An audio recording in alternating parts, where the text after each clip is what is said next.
Audio Jungle. Jadi mendengar itu penting, meskipun pendapat itu kita tidak cocok, tapi kalau mendengar itu penting.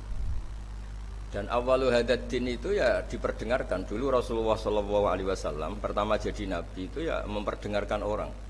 Beliau at-tahaddi bin nubuwah, memaklumatkan diri kalau sekarang beliau itu nabi. Dan barokahnya memperdengarkan itu ada logika nubuwah yang didengar oleh orang-orang kafir.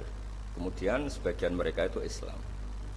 Karena logika yang terbangun sudah ada, mainstream sudah ada. Misalnya kalau problem banyak, resiko banyak, ya Tuhannya harus banyak. Maka pertama Nabi jadi Nabi itu digugat dengan kalimat aja'alal alihata ilaha wahida inna hadza lasyai'un ujab. Masa urusan kita banyak, kemudian Tuhannya satu. Kalau urusan kita banyak, Tuhannya harus banyak. Itu logika mainstream saat itu. Sampai Nabi bikin logika tandingan, yaitu kalau kamu jadi buruh dan majikannya banyak, semuanya minta dilayani, semuanya minta diturutin, Anda yang bingung. Kemudian mereka setuju. Nabi memberi satu pemahaman, Tuhan kamu adalah majikan kamu, Rabbukum sayyidukum. Dan itu kalau banyak, kamu akan bingung karena semuanya punya hak merintah, punya hak negur, terutama punya hak memberi sanksi. Itu yang disebut dorobawo masalah rojulan fihi syuraka umutasyakisuna wa rojulan salamal lirrojul.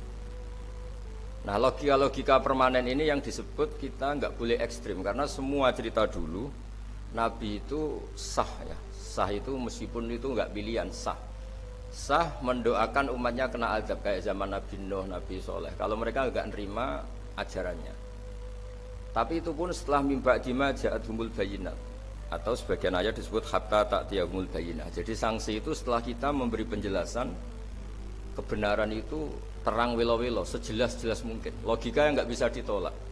Itu baru sah kita mengkutuk, baru sah kita menyalahkan. Sehingga semua nabi itu punya kemampuan fatona, kecerdasan yang orang itu nggak bisa ngelak.